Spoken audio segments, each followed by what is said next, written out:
si mrefu. Haleluya. Anatuma wako Baba anakuja. Haleluya. Mimi niko hapa natekeleza tu njia. Samueli wa pili sura ya 11. Mstari wa kwanza. Hata ikawa mwanzo wa mwaka mpya. Wakati watokapo wafalme kwenda vitani. Daudi akampeleka Yoabu na watumishi wake pamoja naye. Na Israeli wote wakawaangamiza wana wa Amon.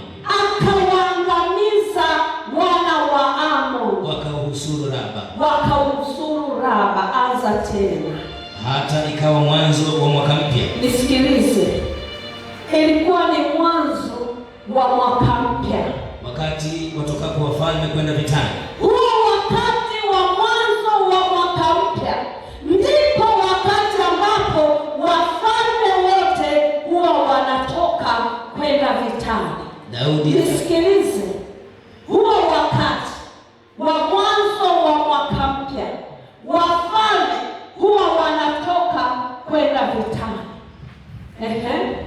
Daudi akampeleka Yoabu. Daudi akamchukua Yoabu akampeleka vitani. Na watumishi wake pamoja naye. Na watumishi wake Daudi pamoja na Yoabu.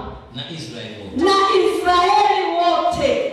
Wakawaangamiza wana wa Amon. Wakauhusuru Raba. Lakini Daudi mwenyewe akakaa Yerusalemu. Wafalme wote wanatakiwa kwenda vitani, lakini Daudi akabaki nyumbani. Na huo wakati ilimpasa na yeye awe vitani. Amen. Mstari wa pili. Ikawa wakati wa jioni. Daudi akaondoka kitandani. Kwenye kitanda chake. Akatembea juu ya dari ya jumba la mfalme.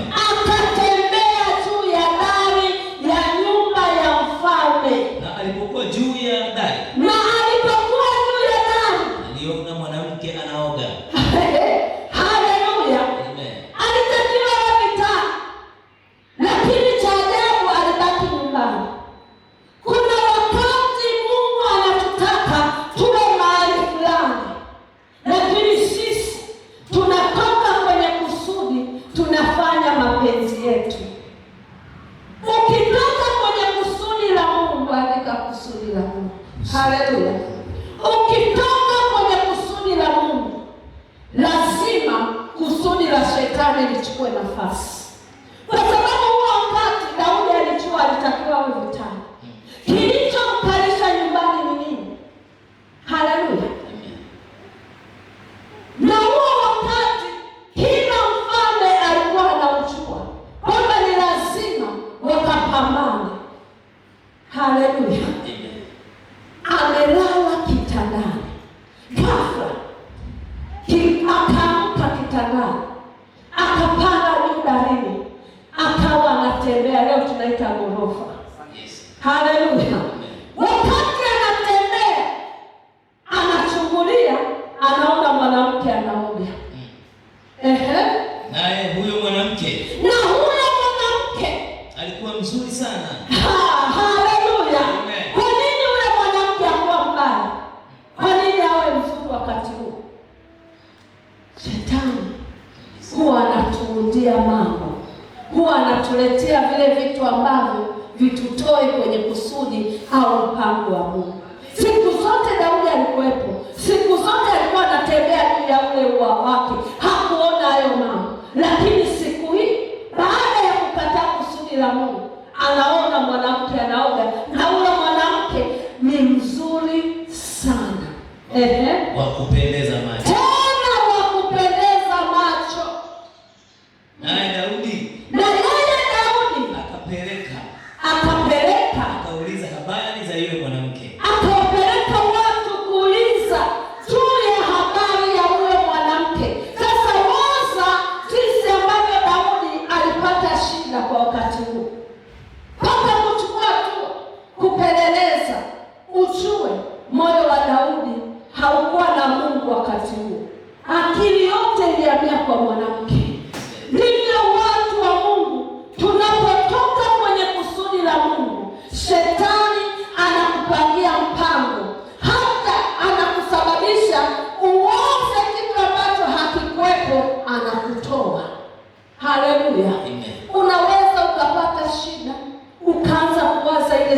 iliyokupata. Enda tumbo linauma, utawaza tena Mungu. Si utaanza kuwaza ninywe dawa, sijui ni tumbo la shida gani, sijui nini, wakati Mungu anataka kuzungumza. Haleluya. Amen. Daudi akaacha kufikiri mambo mengine, akamwaza mwanamke. Amesahau hata wenzake wako vitani, amesahau. Haleluya. Anatuma watu wapeleleze juu ya huyu mwanamke. Mtu mmoja akamwambia, je, huyu siye Bathsheba binti Eliamu mkewe Uria Mhiti? Basi Daudi akapeleka wajumbe, akamtwaa, naye akaingia kwake, naye akalala naye. Maana yule mwanamke amekwisha kutakasika unajisi wake. Haleluya. Akalala naye. Anasema kisha akarudi nyumbani kwake. Kisha baada ya kulala naye, Bathsheba akarudi nyumbani kwake. Yule mwanamke akachukua mimba. Yule mwanamke ajui alivyo, akasababisha mwanamke achukue mimba. Siku moja na mimba. Waza mpango wa shetani kwenye maisha yako.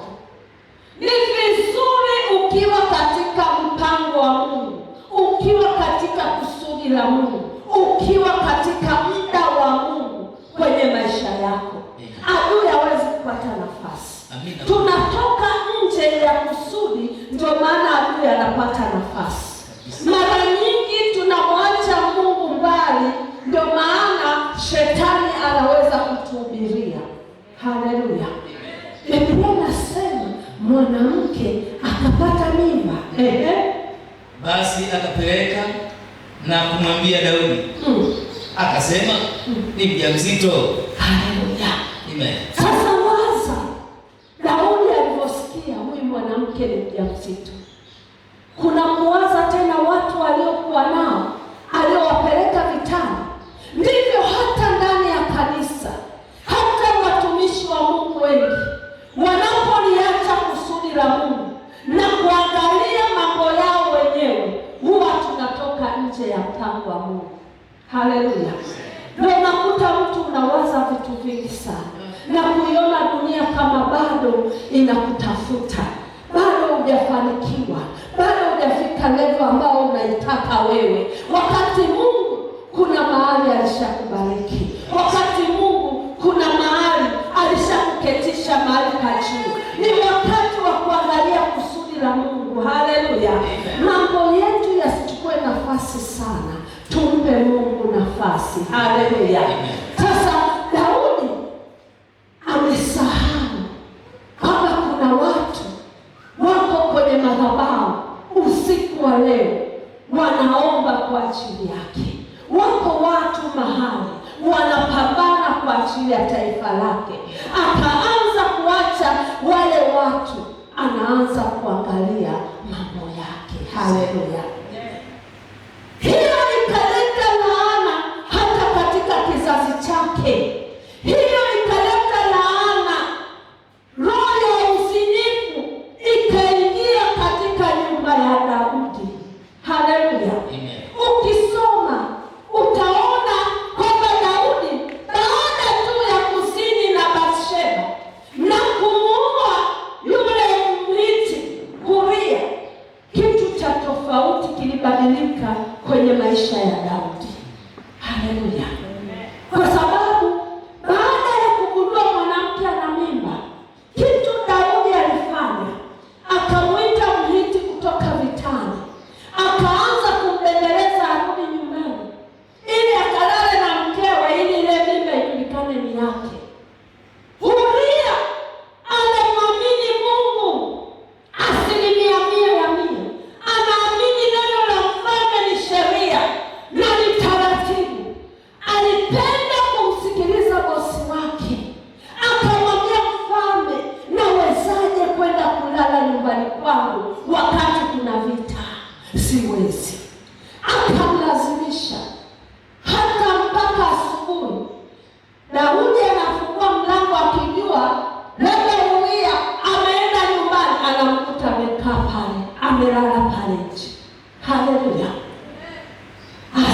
hasira ya mfalme.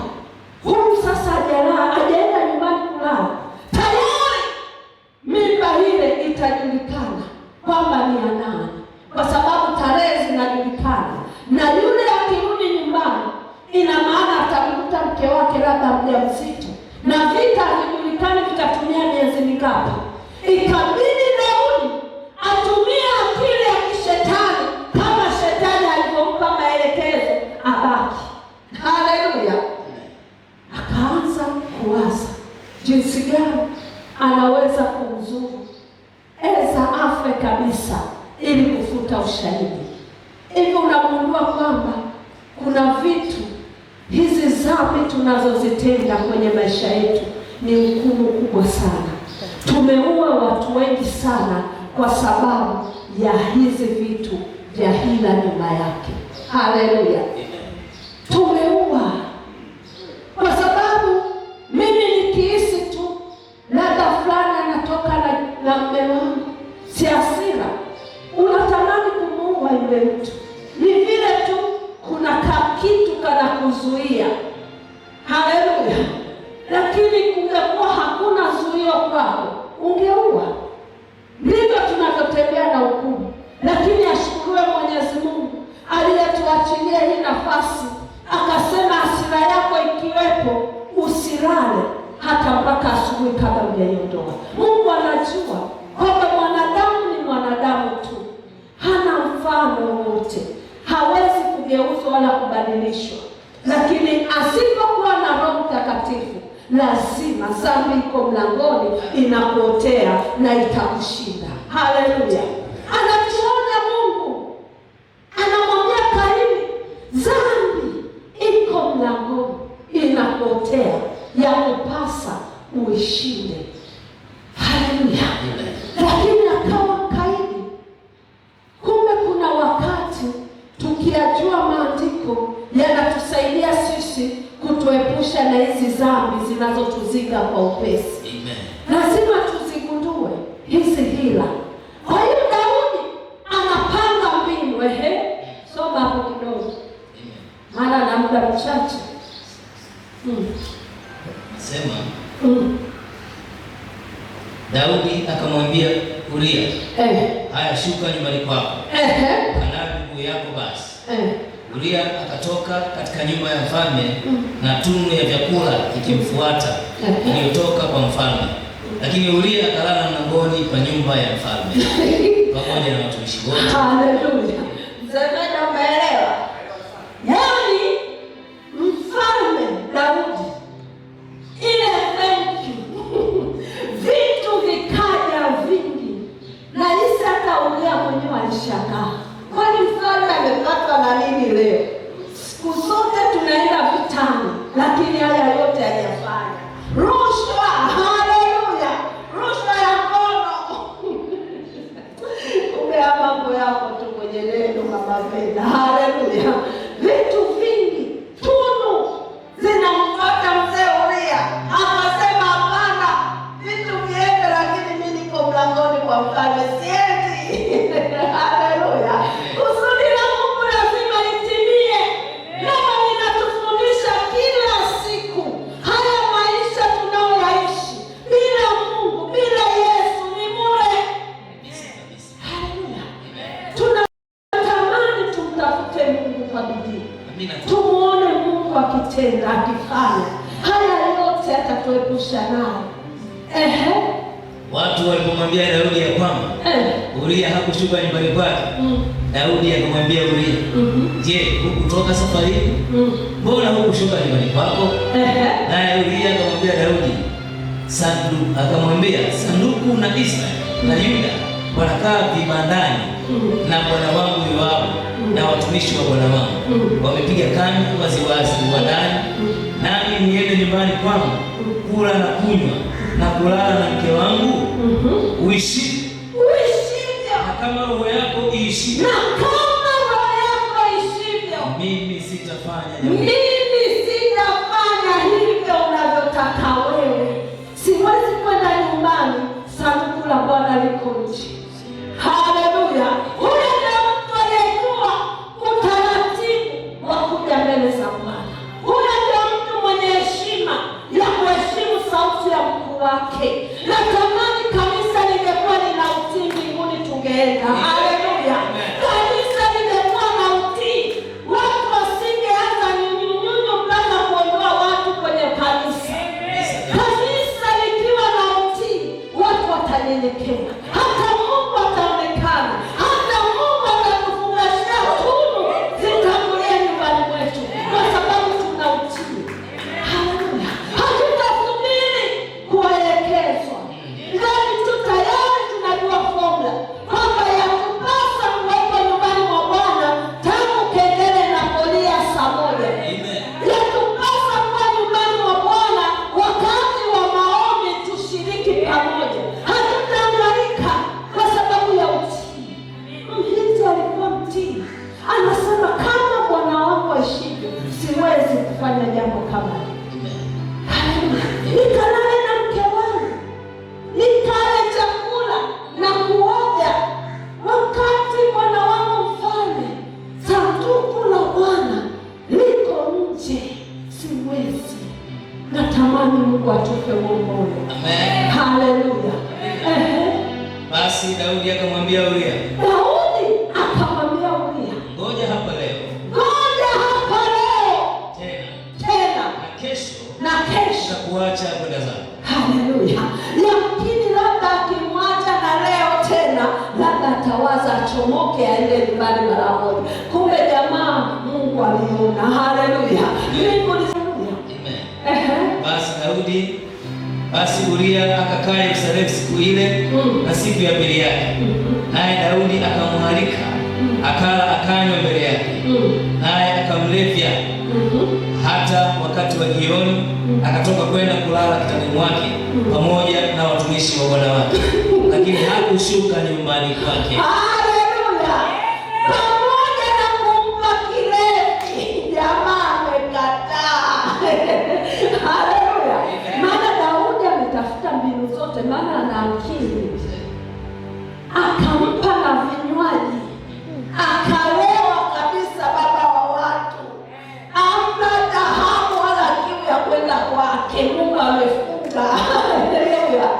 Alafu jamaa likatoka pale linayumba, akaingia chumba cha pili, akalala na wafanyakazi wengine. Hata ikawa asubuhi, Daudi akamwandikia Yoabu waraka. Akaupeleka kwa mkono wa Uria. Akaandika katika waraka huo, kusema, wekeni Uria mbele ya watu. Wekeni Uria mbele ya watu penye vita kali. Mbele ya watu, sehemu ya vita kali. Vita vikali. Kisha ondokeni. Alafu nyinyi mwacheni hapo. Mwache ili apigwe akafe. Amri ya mfalme. Roho ya uwaji inaanza taratibu. Roho ya uwaji ni dhambi kubwa sana na mbaya sana, na watakatifu wengi tunatembea nayo. Haleluya. Tunatakiwa kuingia mbele za Bwana kutubu. Hii mtu akisoma juujuu anaona ni kama kawaida tu, au mtu mwingine tunasoma sana hiyo sehemu, lakini tunaichukulia poa. Sio poa. Haleluya.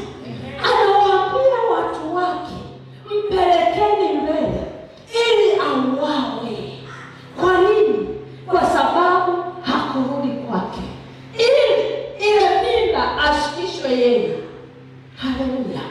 Hila, mwambie Bwana, niepushe na hila, niepushe na watu wabaya, niepushe na watu waovu. Watu waovu si kwamba ni wabaya, ni hawa walioko mbele za Bwana, ni hawa wanaopiga ishara msalaba, ni hawa wanaopiga magoti kana kwamba ni wema. Hawa ndio wanaweza kukupindua. Mtu anacheka na wewe lakini anakukatakata. Mtu anacheka na wewe lakini ameshakuua. Mtu anacheka na wewe anakugatia vidole. Yaani huyu angejua huna kosa naye. Haleluya. Mtu anachukia hii kabila lako. Ulishawahi kuona?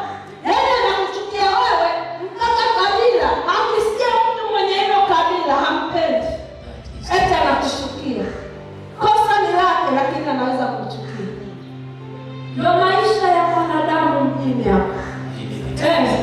Tumeletwa hapa kupambana nazo. Usipojua kusimama utapigwa. Usipojua kusimama utalia. Usipojua kusimama moyo utakuwa kila saa unapasua. Jua kabisa kuna watu wamekaa mahali wamekuundia mbinu ya kukumaliza. Sasa wewe kama usipojua hizi hila utaumia. Haleluya. Mara nyingine kama Mungu anaugua kwetu, anatupa moyo wa huzuni ndani yako. Jua kabisa tunahitaji kuinuka na Bwana katika maombi. Maombi peke yake ndio silaha itakayo kushindia vita vyako. Bila maombi tutaumia. Haleluya. Tumekuwa wavivu sana. Haleluya. Akampeleka mbele mliti wa watu, vita vikali, aliuliwa. Daudi aliposikia amekufa alifurahi. Haleluya. Akatuma watu kwa Bathsheba, wakamchukua, akamuoa, akawa mkewe. Mtoto anazaliwa wa laana, mtoto anaugua. Daudi anaomba kwa ajili ya mtoto, lakini Mungu ni chukizo lake. Mtoto yule alikufa, pamoja na kufunga, pamoja na kuomba, pamoja na kukataa vinanda, pamoja na kutokuoga siku 7, lakini Mungu alimchukua yule mtoto. Si mapenzi ya Mungu tuangamie, lakini wakati mwingine Mungu anakosa uvumilivu kwetu, kwa sababu Mungu wetu ni Mungu mwenye wivu. Wakati mwingine ni rehema zake tu, lakini hatustahili. Haleluya. Lazima tumwambie Mungu asante. Tungekuwa Mungu ni mwanadamu, angeweza kutumaliza sekunde. Mungu si mwanadamu. Haleluya. Mwanadamu alisimama, akamtazama mliti, akampeleka mbele ya vita ili afe. Kosa ni la nani? Mliti hajui chochote, lakini anakufa bila sababu. Haleluya. Mtoto amekufa. Daudi alipojua mtoto amekufa, alichua, akainuka, akaoga, akavaa, akala, akashiba. Watu wakaulizana, hii ni nini? Mbona mfalme amefanya hivi? Haleluya. Kwa hiyo mara nyingine vita tulivyo navyo, mwambie Mungu, simama upande wako. Simama kama amiri jeshi mkuu. Simama upigane nao wanaopigana nao. Maana peke yako huwezi. Tunamhitaji mkombozi. Tunamhitaji amiri jeshi apigane nasi katika vita vyetu. Haleluya. Kwa hiyo Daudi akazalisha uuaji ndani ya familia yake. Ndio unakuja kumuona Rehoboamu amesimama mbele ya baba yake, anataka kupindua kiti chake, akaanza kulala na wake za baba yake. Masuria alilala nao. Kwa nini? Hii dhambi ilipelekea familia yake kuanza kutembea katika roho ile ile kama ya baba yao. Haleluya. Anatokea mbali kijana mzuri wa Daudi, kijana mtulivu, mpole, anampenda dada yake Tamari, anaanza kumwaza vibaya, akamchukua, akalala naye kwa nguvu. Ile roho ya uzinifu ikaanza kutembea kwenye familia. Amnoni ameshatembea na Tamari dada yake. Solomon amegundua hiyo siri, akaweka moyoni, akaweka kisasi. Dada yangu kabisa anatendewa na kaka yake, na mimi ni kaka mkubwa, nimenyamaza, haitafaa. Haleluya. Akaunda mpango, akafika, akaanza pati ili aweze kumzuru. Miaka inapita, siku zinaenda, watu wamesahau. Usifikiri mtu aliyekuwekea kisasi anasahau. Wewe utasahau, yeye asahau. Mlandizi atasahau. Alipotupa ganga alianguka nao, hawezi kusahau. Haleluya. Yaani mambo ya Mungu mimi ananishangaza. Badala aliyekula ndizi ndio aikumbuke ndizi ule utamu, lakini alipotupa yule aliyeteleza. Haleluya. Hasahau. Tukio asiye kaweka kisasi. Kisasi ni cha Bwana peke yake. Kama una kisasi na mtu na uko katikati yetu, mwambie Bwana, nisaidie udhaifu huu, niondolee roho ya kisasi kwa sababu ya utukufu wako, ili niweze kuwa mbele zako, niweze kuomba, niweze kushuka, niweze kunyenyekea. Kisasi kikikaa ndani ya mtu, kisasi kinazaa dhambi. Haleluya. Kisasi kinajeruhi moyo wa mtu. Kisasi kinagharimu muda. Haleluya. Utakana kisasi, unamsubiri siku ajichanganye. Haleluya. Hapo ndipo unashangaa mtu anafunguka hadi maneno ambayo yalikuwa ya mwaka 1996 na huko 2026 ndio unaanza kugundua, kumbe hata hilo kunisameaga, kumbe hata hilo kunisameaga. Anasema nikusamehe ulichonifanyia mimi, nitasahau. Nisaona mtu aliyebakwa, usiombee. Haya maisha, kuna vitu unaweza kusahau, lakini kuna vitu huwezi kusahau. Mtu aliyebakwa, mtu aliyeolewa, katolewa na mahali, siku ya harusi imekaribia, mwanaume anasema sikuoa, au mwanamke anasema siolewe na wewe. Huyo mtu ana nini ndani yake? Hata ukioa mwanamke mwingine, bado kidole chake kinakuondokea na laana itakuwa juu yako. Haleluya. Mtu aliyemsomesha mwenzie akijua huyu tuna maono ya kuambatana, alafu inafika sasa anataka kuoe, wewe sasa ndio unachomoa. Sasa hivi nimeshakuwa na unamuona sasa yule aliyekusomesha sio type yako, unataka type za waliosoma. Ni hatari hii dunia. Tumwambie Mungu tusamehe, tusaidie watoto wetu wasipite kwenye hayo mambo. Hakuna kitu kibaya kama hicho. Muulize mmoja akwambie walioko magerezani. Waulize, wewe umefungwa, umeua, kwa nini uliua? Atakwambia kilichomsibu huyo. Ukisikia mtu amefukia mke au mume nyuma ya nyumba kwa siri na kumfukia kabisa, na hiyo siri kakala, hivi mwanadamu anaweza kufanya hivi? Kama mwanadamu akiona damu ya mtu imemwagika hawezi kuiangalia, anawezaje kuangalia damu ya mtu aliyemuua na kumzika mwenyewe?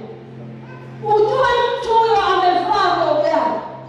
Roho ya Kaini inatenda kazi hatari. Mwambie Bwana nisaidie. Alimuua na akamzika mwenyewe. Mungu akasema damu ya ndugu yako inanililia katika ardhi. Mwanzo 4. Haleluya. Inanililia katika ardhi. Haleluya. Mtu anakuwa jasiri, roho ya kisasi, anamwambia Mungu, kwani mimi nimeza ndugu yangu? Hapa unaniambia kwamba nani damu ya ndugu yangu na bila ulinzi. Haleluya. Na alichokifanya anakijua. Mwanadamu. Mwangalie jirani, mwambie wewe ni mwanadamu mwenzangu kweli. Nani anaweza kubadilika dakika moja? Kisasi. Anasema damu ya ndugu yako inanililia kwenye ardhi. Mtu amemzika ndugu yake. Sasa waza, huyo mtu aliyemuua mtu alafu akamzika mwenyewe, unafikiri huyo mtu anakuwa na hali ile ile ya kawaida? Wangalia wamechanganyikiwa, na wengine wako milele mpaka leo, wengine ni vichaa mpaka leo. Kwa nini? Damu ya mtu ni uhai wa mtu. Alimuua akamzika mwenyewe, lakini Mungu analalamika, anasikia sauti Kaini, anashangaa, kwani Mungu alikuwepo na mimi wakati namzika? Anamwambia damu ya ndugu yako inanililia. Kila damu uliyomwaga chozi la mtu litakudai. Ndio maana watu wengi leo wanasema, hata mitandaoni tunaona, hata watumishi tunahubiri kwamba chozi hata la mwanamke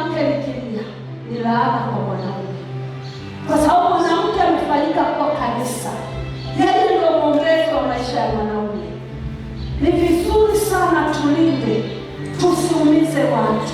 Watu wanastahili kupewa moyo, watu wanastahili kuambiwa maneno mazuri. Ile unataka kuambiwa, mwambie na mwenzio asikie raha. Haleluya. Unawaza nini? Mtu yule uko naye nyumbani siku zote, wewe unaenda kazini saa zote, hata siku moja kumwambia mwenzio tutoke out. Leo kama mtu wake mtoe. Haleluya. Hata mtanywe soda sehemu. Amina kabisa. Haleluya. Kuna raha na amani ya tofauti. Furaha inaingia. Haleluya. Kuna jambo lina tofauti. Watoto wanajisikia furaha, mzazi anasikia raha, hata kama hamna pesa, lakini mnajifeel kama vile nini ndio kiwango fulani hivi. Haleluya. Amani ya Mungu. Jua anapobaki nyumbani anajisikiani, na yeye ameweka kisasi chake kiasi gani. Ndio maana ni vizuri tukijuana. Haleluya. Unapenda nini? Napenda nini? Haleluya. Kwa hiyo Daudi akasababisha mauti ya mtu ambaye asiye na hatia kwa sababu ya tamaa. Kilichomsababisha asiende vitani ni nini? Haleluya. Kwa sababu ni mwaka na mwezi wa kwanza wa wafalme wote kwenda vitani. Wakati huu ni wakati wa kumwabudu Bwana. Ukikaa nyumbani ukaacha kusudi la Mungu, lazima shetani atakuinulia kusudi lake. Utajiona tu kama wewe haustahili. Utaanza kujirudia vitu ambavyo hata ukuwa navyo kwenye akili yako. Utaanza kusikia upweke ambao ukuwahi kusikia kwanza, baada tu ya kumwacha Mungu kwenye maisha yako. Watu wengi wanaomwacha Mungu sehemu Mungu anapotaka huwa wale watu wanatembea katika laana. Ndio maana huwezi kuwakosa sehemu za hatari. Haleluya. Haleluya. Ni vizuri tukimpenda Mungu, tukamtafuta Mungu kwa bidii, maana yeye Mungu wetu anapatikana. Amina. Mungu wetu anapatikana. Mungu wetu anapatikana. Isaya 42:19-20. Isaya 42 mstari wa 19 na wa 20. Hivi Mungu leo masomo Amen. Mstari wake wa 19. Na ni nani aliye kipofu? Ni nani aliye kipofu? Ila mtumishi wangu. Ila mtumishi wangu. Au aliye kiziwi. Au aliye kiziwi. Kama mjumbe wangu. Kama mjumbe wangu. Ni mtumaye. Ni mtumaye. Ni nani aliye kipofu? Ni nani aliye kipofu? Kama yeye aliye na amani. Kama yeye aliye na amani. Anza tena. Amen. Isaya 42:19. Ni nani aliye kipofu? Ila mtumishi wangu. Haleluya. Tunatembea lakini hatuoni. Leo kanisa tumekuwa vipofu. Hata neno likihubiriwa hatusikii. Ni nani aliye kipofu isipokuwa mtumishi wangu? Mungu anatamani tumwambie Bwana tufungue macho sasa tuone. Tunaposema nenda na amani, amini amani itakuwa na wewe. Usitake sana kuwekewa mikono. Neema linatosha kukupa wewe neema ya kutoka hapa ukiwa na shangwe. Neema linatosha kuinua baraka kwenye maisha yako. Ni nani aliye kipofu? Fungua macho uone. Haleluya. Neno peke yake ni mjumbe mwaminifu. Unataka tu uambiwe kalete sijui nini ndio mjae kanisa hivi. Haleluya. Sisi hatuhitaji kujaza, tunahitaji tuwapate watu ambao wamempenda Mungu, mioyo yao inatamani kusikia sauti ya Mungu, wanatamani Mungu anasema nini leo kupitia neno lake. Hao ndio watu tunaotaka kwenda nao. Hatuhitaji kujaza mpaka uwanjani watu wasio faida. Haleluya. Jamaa mmoja alikuwa amejaza watu mpaka uwanja mzima, akaingia kwenye maombi. Wakati yuko anamtafuta Mungu, Mungu akasema, akamwonyesha vile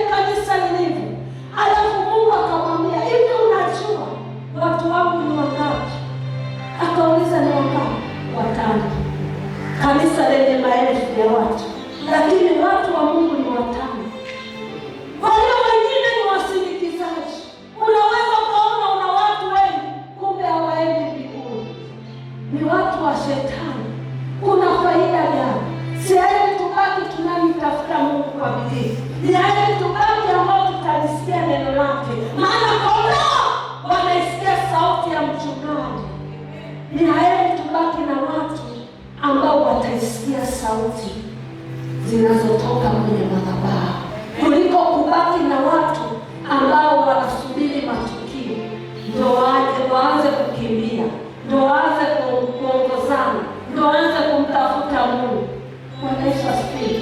Ni nani aliye kipofu kama mtumishi wangu? Tuko kanisani tunasikiliza ibada, lakini watakaosikia neno lake unakuta ni mmoja au ni wawili au ni watatu katika watu wote. Ni mwambie Bwana, nipe macho ya kuona.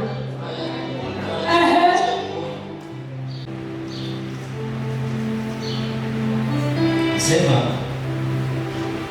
au aliyekiziwi, kama mjumbe wangu, nimtumaye.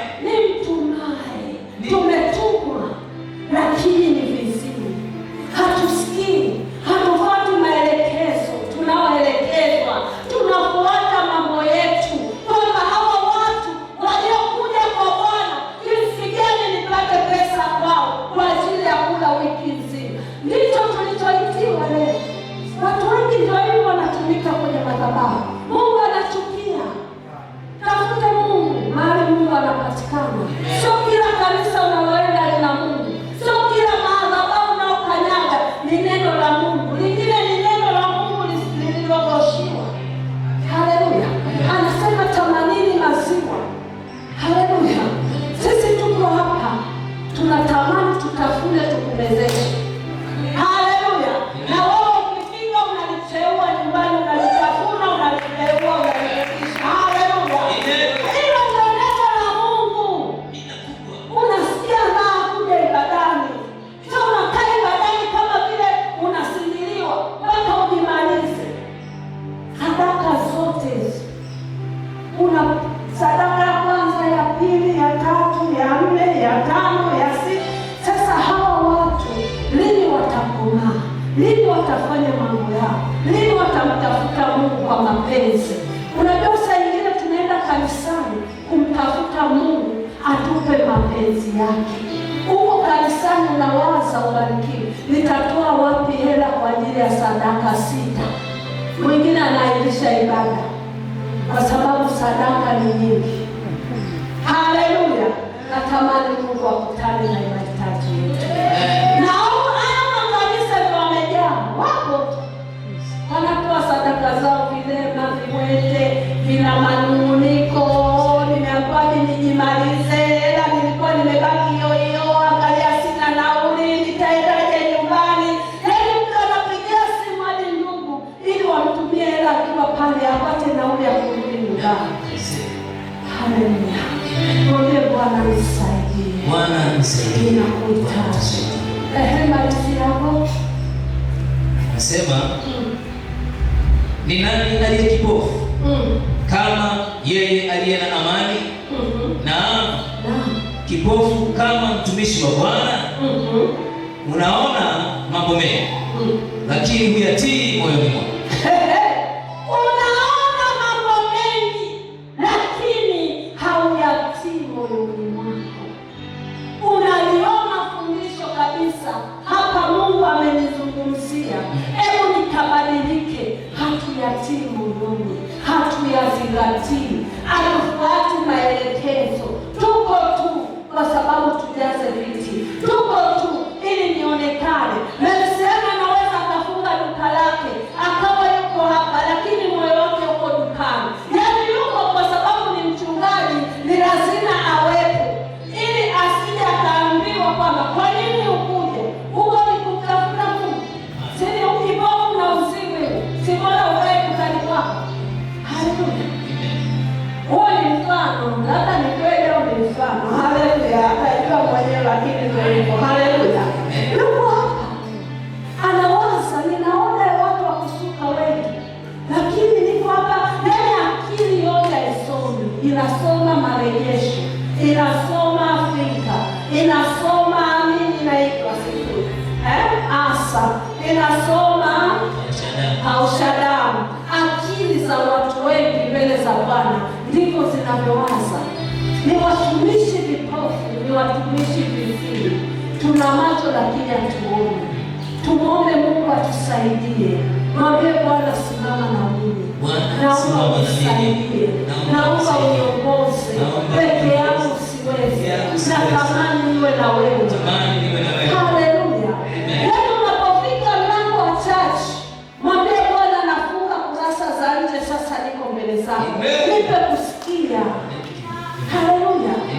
Ni watu wengi sana tunawapoteza kwa sababu ya hivi vitu ambavyo vinawasunga, vinawazinga, vinawazuia kukutana na muujiza, vinawazinga kukutana na Mungu kwenye maisha yao. Haleluya. Na leo tutamuona Bwana. Mwambie jirani, tutamuona Bwana. Haleluya. Nabii anakuja. Haleluya. Ni wakati sasa, anza kutengeneza moyo wako tena. Mwambie Bwana, natamani nikuone. Natamani nione uzuri wako. Natamani nikuone Yesu. Haleluya. Simama kwa miguu yako.